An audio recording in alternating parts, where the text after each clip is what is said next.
Thank you so much Dheeraj గారు. బన్నీవాస్ గారు guest కాదన్నారు. సో ఇప్పుడు ప్లీజ్. వాసు గారు ఇప్పుడు ఒక అగ్రెసివ్ స్పీచ్ ఇస్తారు. లేదు, no controversies, nothing, very cool. ఆ కాంట్రవర్సీకి ఆయనతో తిట్టినని తిట్లు నేను మా ఫాదర్తో కూడా తినలేదు. అందుకని ఈరోజు ఒళ్ళు చాలా జాగ్రత్తగా దగ్గర పెట్టుకునే మాట్లాడతాను సార్. అందుకే టైట్ షర్ట్ కూడా వేసుకొచ్చాను సార్.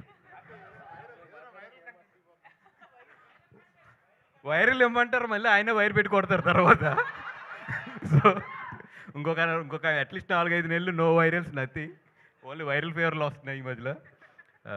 ఫస్ట్ ఆఫ్ ఆల్ ఈ సినిమా గురించి మాట్లాడాలి అంటే, దీక్షిత్ గారు నిన్న నైట్ అరవింద్ గారు అక్కడ ఎడిటింగ్ రూమ్లో ఉంటే లాస్ట్ హాఫ్ అన్ అవర్ వెళ్ళి నేను సినిమా చూడటం జరిగింది.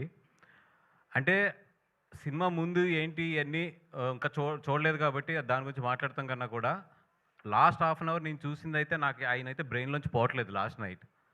అంటే నేను బయటకు వచ్చిన తర్వాత మీ మీద ఎంత కోపం వచ్చిందంటే ఆ క్యారెక్టర్లోని, అంటే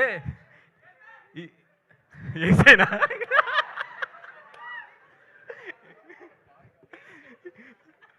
అంటే దాంట్లో 2 మీనింగ్లు వస్తాయి. ఏ మీనింగ్ కరెక్ట్గా చెప్పండి అది.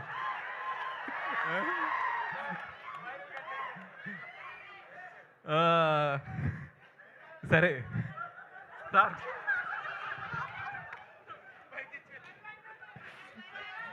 ఓకే పక్కన పెట్టండి. పెడితే సెకండ్ థింగ్, ఈ సినిమా దీక్షిత్ అంటే నేను చెప్పాను కదా అంత ఇంటెన్సిటీ ఉంటుంది లాస్ట్ నేను చూసిన హాఫ్ అన్ అవర్ అయితే. అది కాకుండా ఒకటే ఏంటంటే రష్మిక, మా గీతార్స్ గీత, అండ్ ఇప్పుడు భూమా. అంటే రష్మిక అనే కన్నా కూడా ఇండియన్ క్రష్మిక అంటాం కరెక్ట్ ఏమో, అదే కరెక్టా? Yes boss. అండ్ నాకైతే మాత్రం లాస్ట్ హాఫ్ అన్ అవర్ నేను చూసింది అయితే మాత్రం నిన్న నైట్ నుంచి కూడా నా బ్రెయిన్లోంచి అయితే పోవట్లేదు, అంత ఇంటెన్సిటీ ఉంది. ఒకటే నేను క్లియర్గా చెప్పగలను, థియేటర్లో కూర్చున్న 50% to 60% ఆఫ్ అమ్మాయిల కథ ఇది. ఎందుకంటే చాలామంది అమ్మాయిలు ఎస్పెషల్లీ ఇంట్రోవర్ట్స్ ఎవరైతే ఉంటారో వాళ్ళందరికీ కూడా ఈ సినిమా చాలా బాగా కనెక్ట్ అవుతుంది. అబ్బాయిలు మీరు మాత్రం మీ గర్ల్ ఫ్రెండ్తో ఈ సినిమాకి వెళ్తే మాత్రం క్లైమాక్స్లో చాలా జాగ్రత్త. మీరు మంచి పర్ల అది ఉంది. మీరు సినిమా అయిపోయిన తర్వాత లేచేటప్పుడు మాత్రం చాలా జాగ్రత్త. ఎందుకంటే మిమ్మల్ని ఆ అమ్మాయి హగ్ చేసుకుందంటే మీరు చాలా మంచి బాయ్ ఫ్రెండ్. మిమ్మల్ని ఏమీ మాట్లాడకుండా సైలెంట్గా ఫాలో అవుతుందంటే మాత్రం మీరు డబల్ చెక్ చేసుకోండి. ఏ రియాక్షన్ లేదంటే మీరు కారు ఎక్కిన తర్వాత లేకపోతే ఇంటికి వెళ్ళిన తర్వాత మాత్రం మీ చెంపలు మాత్రం జాగ్రత్త. అండ్ ఒకటే ఏంటంటే, అమ్మాయి ఈ థియేటర్లోకి వచ్చేటప్పుడు అమ్మాయి ఎలాగైతే ఉంటుందో వెళ్ళేటప్పుడు అయితే మాత్రం అలా ఉండదు. సో బాయ్ ఫ్రెండ్స్ అందరూ కేర్ఫుల్, భర్తలు అందరూ కూడా కేర్ఫుల్ మీ భార్యలతో వచ్చినప్పుడు. అంత మంచి సినిమా.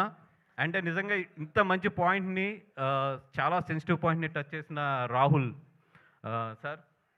అంటే నాకు కొన్ని ఇన్సిడెంట్లు తెలుసు, చాలామంది తల్లిదండ్రులు ఏదైనా అమ్మాయిలకి ప్రాబ్లం ఉన్నప్పుడు చాలామంది అప్రోచ్ అవుతుంటారు, సార్ కొంచెం హెల్ప్ చేయండి, లేకపోతే పలానా డిపార్ట్మెంట్లో పలానా వాళ్ళతో చెప్పండి. ఇట్లాగా చాలామంది అమ్మాయిలకి జరిగే కథ ఇది. ఎవ్వరూ మనం బయటకు మాట్లాడిన కథ.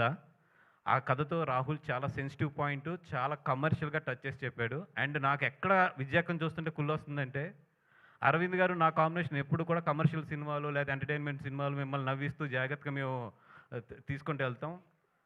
తన థర్డ్ సినిమా టెక్నికల్గా ఎంత మంచి కథ అంటే, ఎంత సెన్సిబుల్ కథ అంటే అంత మంచి సెన్సిబుల్ కథ. నేను తీసుకెళ్తే మాత్రం అరవింద్ గారు ప్రొడ్యూస్ చేయరు, కానీ అమ్మాయి తీసుకెళ్తే మాత్రం ప్రొడ్యూస్ చేస్తారు. అంటే మేనకోడల విషయంకి వచ్చినప్పుడు మాత్రం డబ్బులు లెక్కలు చూడలేదు. నా విషయంలో మాత్రం ఇప్పుడు ఇది ఆడుతుందా డబ్బులు వస్తాయనో చూస్తారు. ఇది అన్యాయం సార్, ఇది అన్యాయం సార్. ఎందుకంటే ఈ సినిమాకి డెఫినెట్గా అవార్డు వస్తుంది. అవార్డు విజయక్కకు వస్తుంది అండ్ ధీరాజ్కి వస్తుంది. ధీరాజ్ మన అంబాజీపేట చాలా మంచి సినిమా, దాని తర్వాత మళ్ళీ ఇది మంచి సినిమా. నీకు డెఫినెట్గా ఆ అమ్మాయి లేడీస్ గురించి అయితే నువ్వు చాలా మంచి సినిమాలు తీస్తున్నావు అని చెప్పి ఒక మంచి పేరు అయితే పట్టుకెళ్ళిపోతావు. మంచి పేరు అయితే పట్టుకెళ్ళిపోతావు. అండ్ అరవింద్ గారు సార్, ఆడు ఎలాగా mic star sir, SKN mic star. ఆడు ఎలాగా మైకులు పగలు కొట్టేస్తాడు, స్పీకర్లు పగిలిపోతాయి, ఓపెన్లు పగిలిపోతాయి, అన్నీ జరుగుతాయి. Yeah, thank you so much. SKN మాట్లాడాలన్నారంటే రే నీళ్ళు ఎంత తక్కువైంది వెనక్రమ్ అని చెప్పి ఆయన క్లారిటీగా చెప్పారు.